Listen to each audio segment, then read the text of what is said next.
नमस्कार।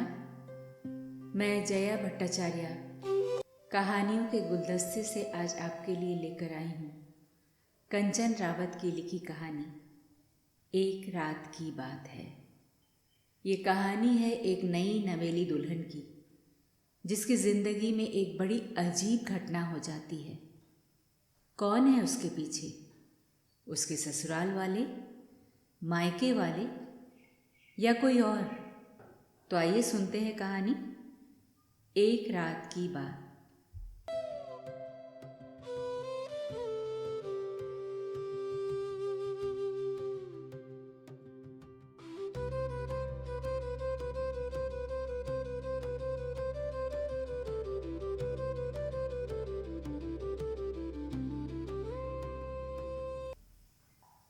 अभी मेरी शादी को 7 दिन हुए थे और नई दुल्हन के लिए संडे को देर से उठना कोई इतनी बड़ी बात भी नहीं कि मेरी सासू माँ किचन के बर्तन गिराने लगे। वो तो मुझे शादी के कुछ महीने पहले से जानती थी। विवेक हमेशा उनकी बहुत तारीफ करते थे। हमारी सगाई के 3 महीने बाद हमारी शादी हुई थी, जिस दौरान मैं 5-6 बार अपनी सास जी से मिली भी थी। शादी की रस्मों के दौरान भी वो मेरे साथ बहुत प्यार से थी। पर आज सुबह कुछ अजीब हुआ था। जब मेरी आंख खुली तो विवेक भी बेड पर नहीं थे। मैंने बाहर जाकर सबसे पहले अपने ससुर जी के पैर छुए तो उन्होंने मुझे कुछ संकोच से आशीर्वाद दिया। एक रात में ऐसा क्या हुआ कि सब बदल चुका था? मैंने सासू माँ से पूछा, विवेक कहाँ है? तो उन्होंने मुझसे थोड़ी दूरी बनाकर कहा कि वो ऑफिस चला गया है। मैंने कहा, संडे को ऑफिस? तो उन्होंने कहा, आज संडे नहीं मंडे है महारानी।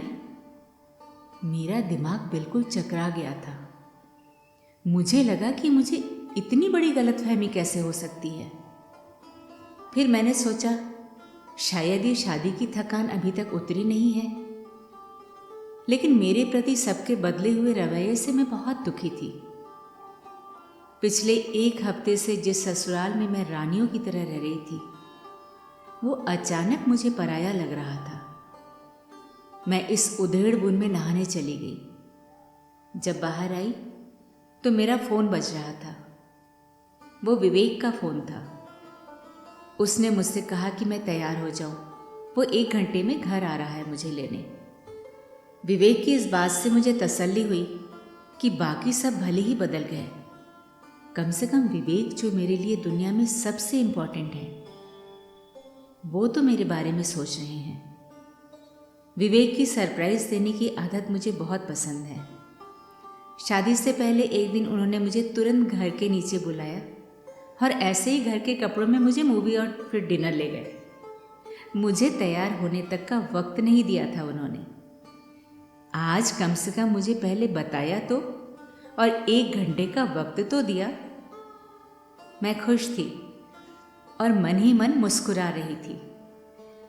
मैं तैयार हो रही थी कि विवेक का फ़ोन आ गया और उन्होंने मुझे चलने के लिए बाहर बुलाया। मैं तैयार होकर उनके साथ कार में जाकर बैठ गई। विवेक ने मुझे एक बार देखा और बिना कुछ बोले गाड़ी आगे बढ़ा ली। मुझे पता था कि विवेक का इस तरह से नाराज़ होने का नाटक करना विवेक के सरप्राइज़ की शुरुआत का पुराना तरीका था। मैं भी इस बार खेल खेल में चुप बैठी रही। तभी थोड़ी देर बाद एक जगह विवेक ने ब्रेक लगाया और मुझसे कहा, श्रुति, तुम अंदर चलकर रिसेप्शन पर बैठो, मैं कार पार्क करके आता हूँ।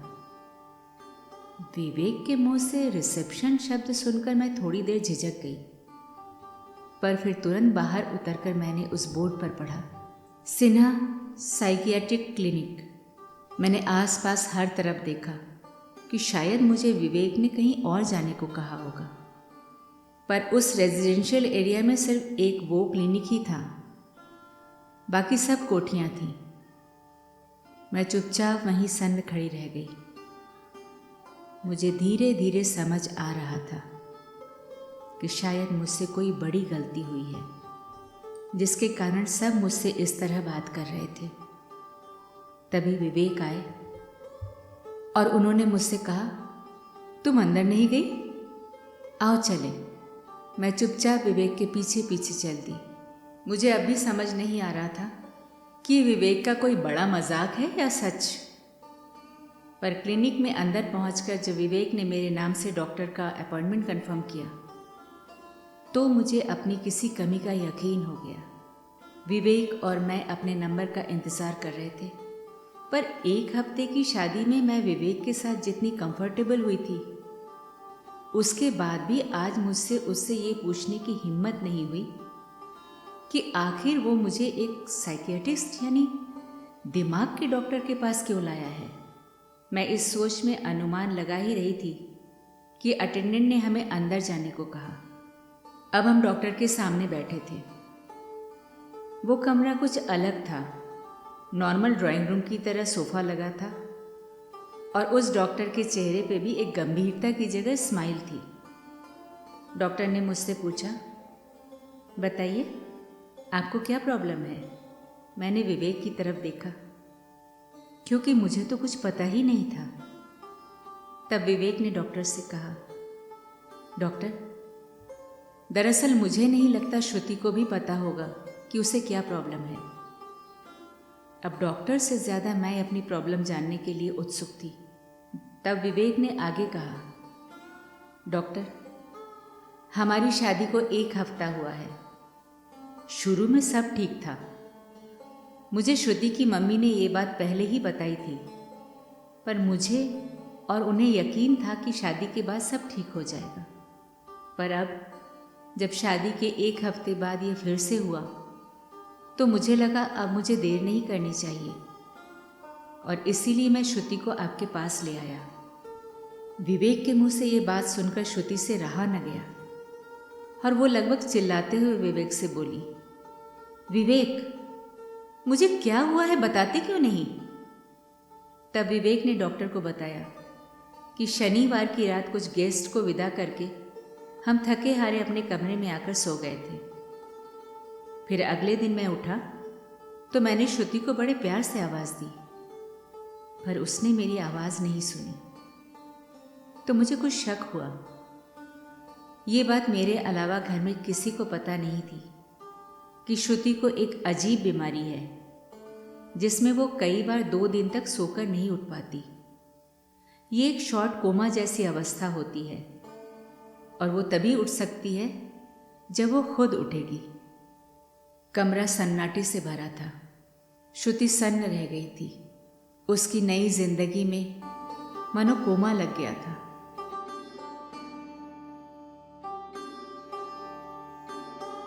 श्रुति के पैरों के नीचे से जमीन खिसक गई थी। एक पल में ही उसे पूरी दुनिया, अपनी माँ, मायका, ससुराल, ये शादी, ये बंधन, ये रिश्ते, सब कुछ बेईमानी लग रही थी। उसने डॉक्टर से ये भी नहीं पूछा कि क्या इस बीमारी का कोई इलाज है भी या नहीं, क्या वो कभी ठीक होगी भी या नहीं। वो बस वहाँ से खड़ी होकर डॉक्टर के रूम से बाहर निकल आई। विवेक एक्सक्यूज़ मी डॉक्टर कहकर श्रुति के पीछे आ गया। फिर वो श्रुति को कार में बैठाकर कार का एसी ऑन करके वापस डॉक्टर के पास गया और कुछ देर बाद आकर श्रुति के साथ कार में बैठ गया। श्रुति की आंखों से लगातार आंसू टपक रहे थे। वो सिर नीचे किए बस रोती जा रही थी। विवेक ने श्रुति की तरफ देखा और उसका हाथ अपने हाथ में लेकर बोला, चुप हो जाओ श्रुति, सब ठीक हो जाएगा। मुझे नहीं पता था कि ये सब तुम्हें इतनी जल्दी और यूं पता चलेगा। हमारी शादी के महज 7 दिन बाद। श्रुति नाराज थी, सबसे, पर विवेक से नहीं। फिर भी उसने अपना गुस्सा विवेक पर निकाल दिया। उसने कहा, अब नहीं तो कब बताते मुझे? क्या तुम चाहते थे कि मुझे कभी भी ये बात पता न चले? क्या अपनी बीमारी के बारे में जानने का कोई हक नहीं है मुझे? विवेक चुपचाप श्रुति की सारी बातें सुन रहा था। वो चाहता था कि श्रुति के मन का सारा गुस्सा निकल जाए और वो थोड़ी शांत हो जाए। उसने श्रुति से सिर्फ इतना कहा, आई एम सॉरी, मुझे माफ़ कर दो श्रुति। विवेक के मुंह से निकला सॉरी श्रुति का सारा गुस्सा ले गया। वो एकदम शांत हो गई और अब वो विवेक पर गुस्सा करने के लिए खुद से नाराज़ थी, क्योंकि विवेक ही तो था जो इस बीमारी से लड़ाई में उसके साथ खड़ा था। उसने उसकी ये बीमारी जानने के बावजूद उससे शादी की थी। श्रुति ने विवेक से कहा, नहीं विवेक, आई एम सॉरी, मुझे माफ़ कर दो। मैंने सबका गुस्सा तुम पर निकाल दिया। अगर तुम साथ न देते तो मैं तो बिल्कुल अकेली हो जाती। एक तुम ही तो मेरा सहारा हो। अब विवेक और श्रुति दोनों ही खुश और सुकून से थे। उन्होंने एक दूसरे की ओर देखा, स्माइल एक्सचेंज की और गाड़ी आगे बढ़ गई। थोड़ी देर बाद विवेक ने घर के बाहर पहुंचकर गाड़ी रोकी। गाड़ी से उतरकर जब श्रुति और विवेक अंदर जा रहे थे तो श्रुति ने देखा कि दो लड़के सीढ़ी लगाए उनके घर के बाहर लगे सीसीटीवी में कुछ कर रहे थे। श्रुति वहाँ रुकी और उसने यूं ही नीचे हाथ में एक छोटी सी एलईडी स्क्रीन लिए बैठे बंदे को देखा। स्क्रीन में वो पिछले कुछ दिनों की सीसीटीवी फुटेज को आगे पीछे करके चेक कर रहा था। तभी उस स्क्रीन में श्रुति ने देखा कि उसकी सास, ससुर, विवेक और उसकी नंद प्रीति कहीं जा रहे हैं। उसने ऊपर ध्यान से देखा तो डेट पिछले दिन यानी संडे की थी। उसको कुछ डाउट हुआ।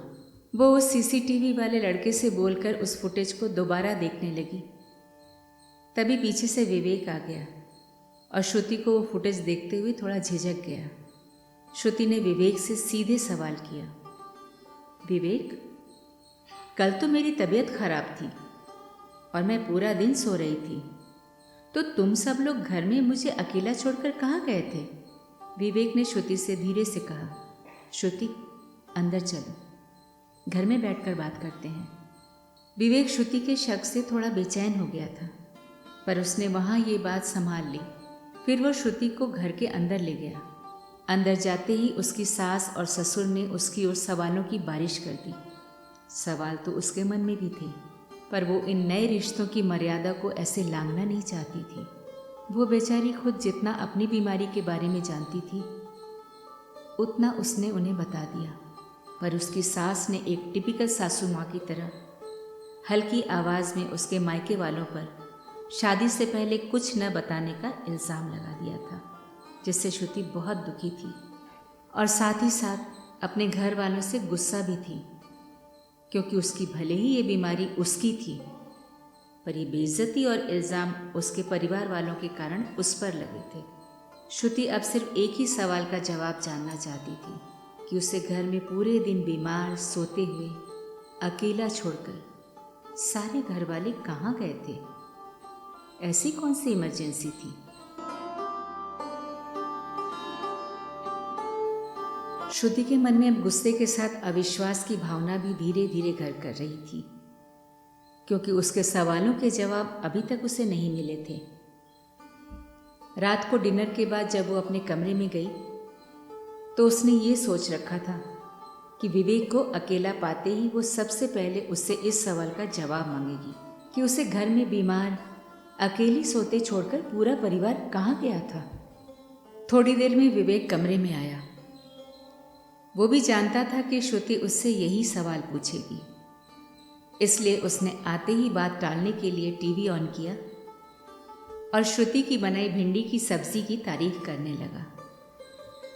श्रुति ने विवेक की बात खत्म होते ही उससे अपना सवाल पूछा तो विवेक ने उससे कहा कि मम्मी ने हमारी शादी की मन्नत मांगी थी, इसलिए हम सब देवी मंदिर गए थे। मैं जानता था तुम्हारी शॉर्ट कोमा वाली बीमारी के बारे में, इसलिए मैंने उन सबको उसी दिन मंदिर जाने को कहा ताकि किसी को कुछ पता न चले।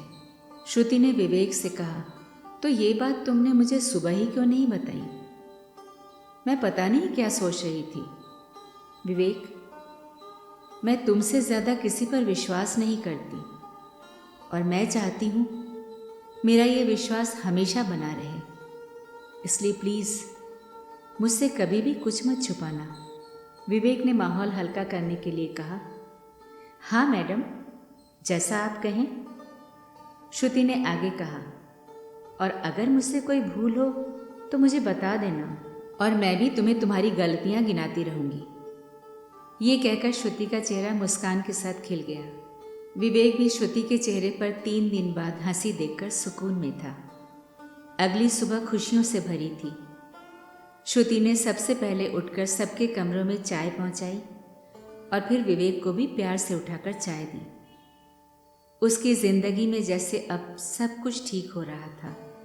हाँ, उसे अपनी बीमारी का दुख तो था, पर उसे विवेक पर विश्वास था कि वो सब ठीक कर देगा और हर हाल में उसका साथ देगा। विवेक रोज की तरह तैयार होकर ऑफिस के लिए निकल गया। अब घर पर सासू माँ और प्रीति ही थे। ससुर जी अपने फर्नीचर के शोरूम पर जा चुके थे। वो एक बिजनेसमैन थे। सासू जी तो आज बिल्कुल सामान्य बर्ताव कर रही थी, पर प्रीति जो कॉलेज के 3rd ईयर में थी वो थोड़ी अलग थी। पता नहीं वो मुझे अलग लग रही थी या वो ऐसी ही थी, क्योंकि अभी तक मैं उसे अच्छे से नहीं जानती थी। वो हमसे बातें कम करती थी और फ़ोन पर ज़्यादा टाइप करती रहती थी। मुझे उसकी ये आदत थोड़ी अजीब लग रही थी, क्योंकि उसकी और मेरी उम्र में ज़्यादा फर्क नहीं था। पर मैं कभी भी उसके जैसी फ़ोन से चिपकी रहने वाली लड़की नहीं थी, ख़ास तौर पर तब जब कोई परिवार का बड़ा सदस्य आपसे बात कर रहा हो। पर मुझे उसे कुछ कहने का अभी सही समय नहीं लगा। मैं चुप रही। तभी शोरूम से एक नौकर ने आकर सासू माँ के हाथ में एक पर्चा और कुछ दवाइयाँ दी और चला गया। सासू माँ ने उसके हाथ से दवा ले तो ली, पर मेरे वहाँ होने से वो बड़ी असहज हो गई।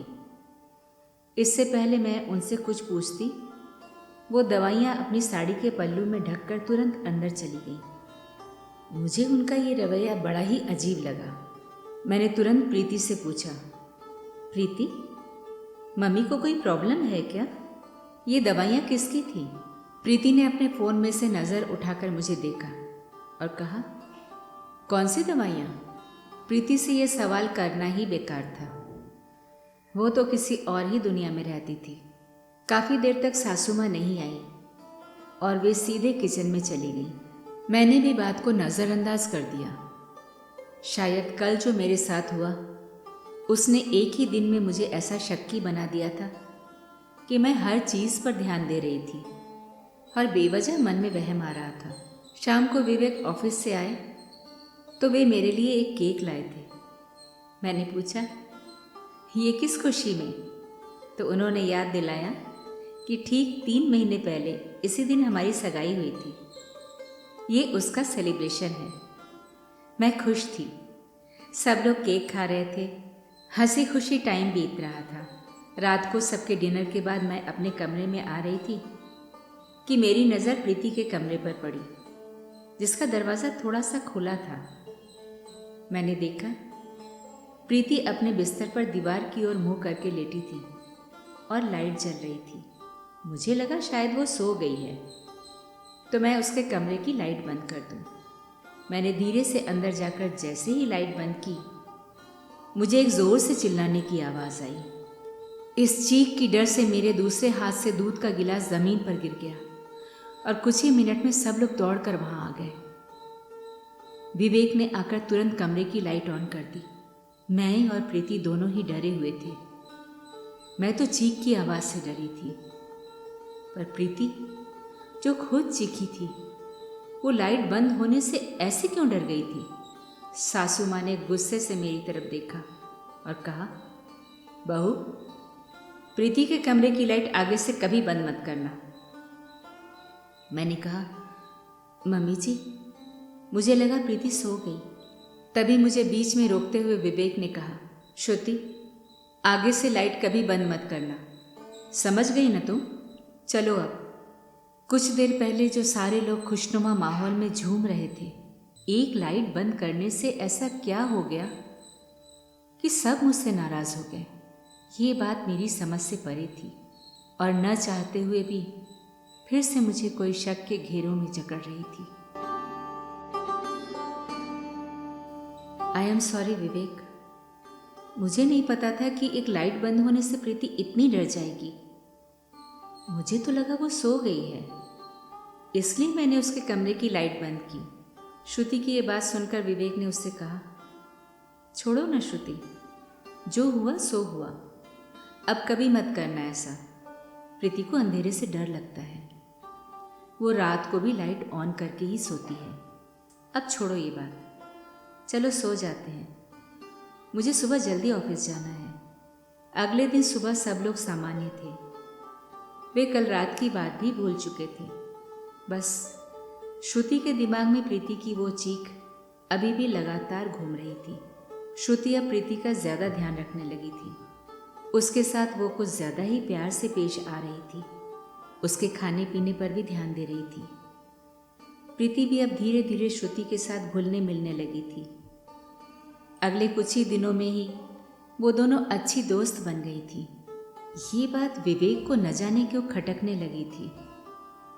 कुछ दिन तो विवेक चुप रहकर अपनी बहन और पत्नी की ये दोस्ती देखता रहा, पर फिर उसने एक दिन प्रीति को अकेले में देखकर वो उसे गुस्से से डांटने लगा। प्रीति, क्या कर रही हो तुम? तुम्हारा दिमाग तो ठीक है? तुम श्रुति से ज़्यादा घुलो मिलो मत। जैसा कहता हूँ सिर्फ वैसा ही करो, यही सबके लिए अच्छा है। विवेक और प्रीति के बीच हुई ये बात किसी ने नहीं सुनी, सिवाय उसके जिसे ये नहीं सुननी चाहिए थी, यानी श्रुति। श्रुति को लगा उसके साथ किस्मत कितने अजीब खेल खेलती है। वो जैसे ही सबके साथ खुशी से रहने लगती है, तभी कुछ न कुछ अजीब होता है। भला विवेक को मेरे प्रीति से बात करने या उससे दोस्ती करने पर ऐतराज़ क्यों है? उसे तो इस बात से खुश होना चाहिए था, वो ऐसा क्यों कर रहा है? कहीं विवेक का कोई पुराना अफेयर तो नहीं जिसके बारे में प्रीति जानती हो और विवेक को डर हो कि कहीं वो ये बात मुझे न बता दे। ऐसे और न जाने कितने शक वाले ख्याल श्रुति के दिमाग में दस्तक दे रहे थे, पर जिंदगी की लगातार लगने वाली ठोकरों से श्रुति अब समझदार हो गई थी। पहले जैसे वो हर बात विवेक से खुलकर पूछती थी और वो उसे एक जवाब में चुप करा दिया करता था। अब वो विवेक की किसी भी कहानी में नहीं आना चाहती थी और इस बार वो सब सच जानना चाहती थी।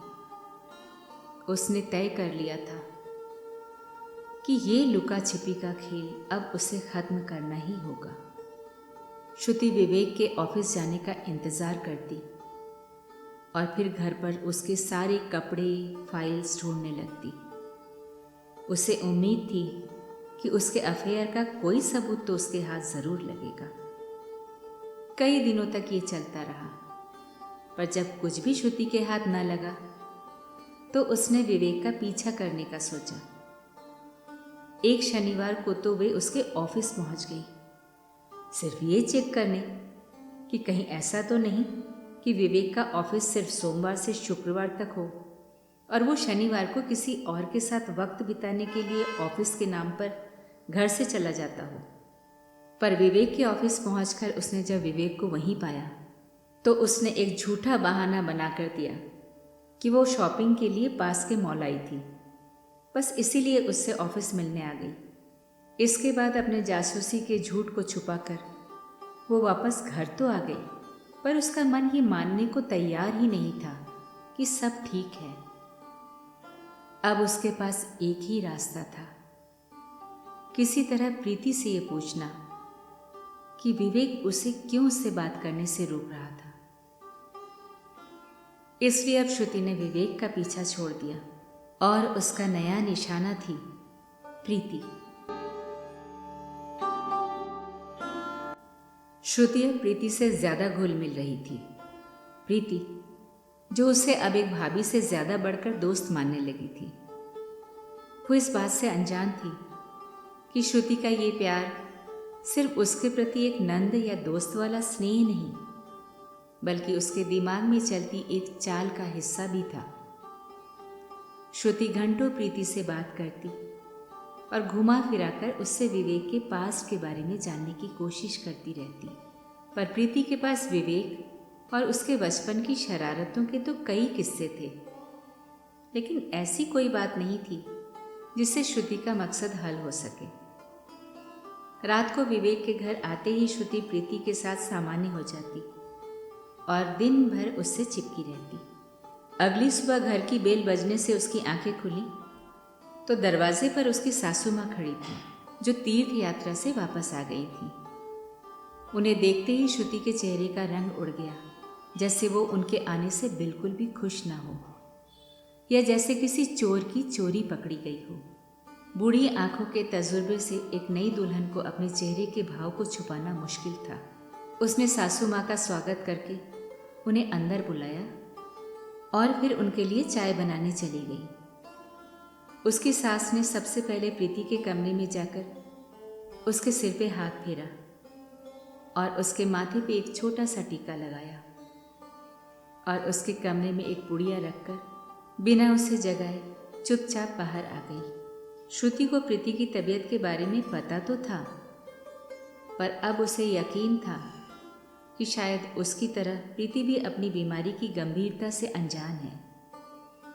प्रीति को अंधेरे से लगने वाला डर शायद कोई बड़ी बीमारी का छोटा सा साइड इफेक्ट है।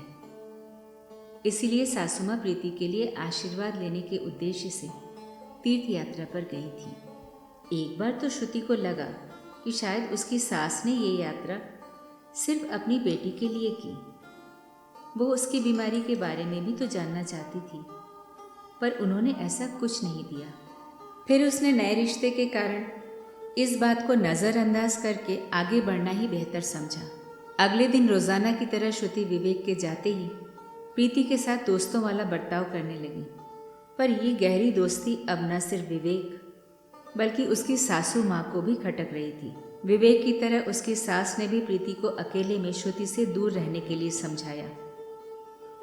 पर अब तक प्रीति और श्रुति की दोस्ती इतनी गहरी हो गई थी कि प्रीति ने न सिर्फ अपनी माँ से इसका विरोध किया, बल्कि उसने अगले ही दिन से ये बात भावनाओं में बहकर श्रुति को भी बता दी।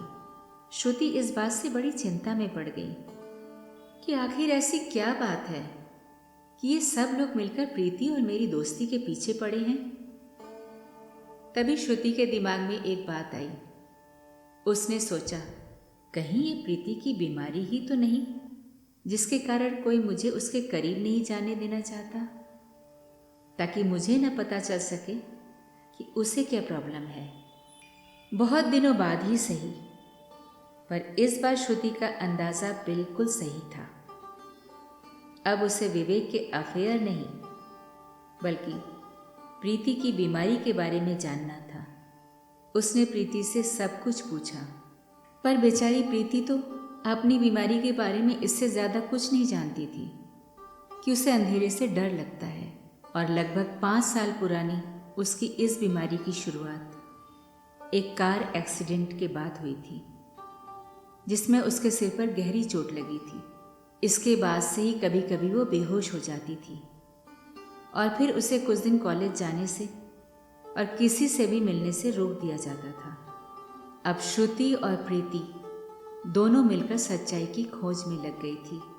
और एक दिन सफाई के दौरान श्रुति को अपनी सास के कमरे से वो फाइल मिली, जिसे देखकर उसका दिमाग चकरा गया, क्योंकि उस फाइल पर लिखा था सिन्हा साइकियाट्रिक क्लिनिक, यानी वही क्लिनिक जहाँ श्रुति का भी इलाज चल रहा था। पर उस मोटी फाइल पर पेशेंट का नाम था प्रीति वर्मा।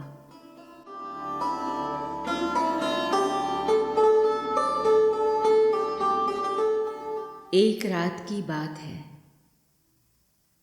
अभी आप कंचन रावत की लिखी ये कहानी सुन रहे थे, मेरी यानी जया भट्टाचार्य की आवाज़ में। कहानी आपको कैसी लगी? अपनी प्रतिक्रिया ज़रूर दीजिएगा। आपकी प्रतिक्रिया हमारे लिए बहुमूल्य है।